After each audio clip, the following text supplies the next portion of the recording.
முன் செய்த வினையின் காரணமாக அவ்வப்போது சில கொனைக்கேடு வரத்தான் செய்யும். சம்பந்தம் இல்லாமல் சில பேர் நமக்கு வேண்டாதவர்கள் பேசுவார்கள். நீ முன் ஜென்மத்தை பேசியிருக்கிறான் நமக்கு இடையே அவனை செய்கிறான், நம்ம செய்த பாவம் அவனுக்கு இடையே செய்கிறான்.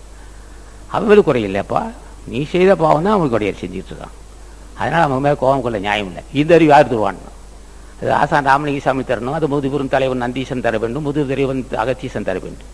நீ முன் செய்த வினை பயனும் ஒன்று சூழ்ந்திருக்கு, அது இந்த ஜென்மத்தில் சூழ்ந்திருக்கலாம். வினைக்கு அது வினை வெடுவதற்கு துணையாக இருக்கும் அல்லவா?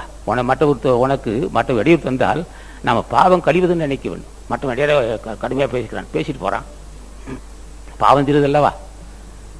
அது முன் ஜென்மத்தை பேசியிருக்கலாம், அதுக்காக பேசலாம்.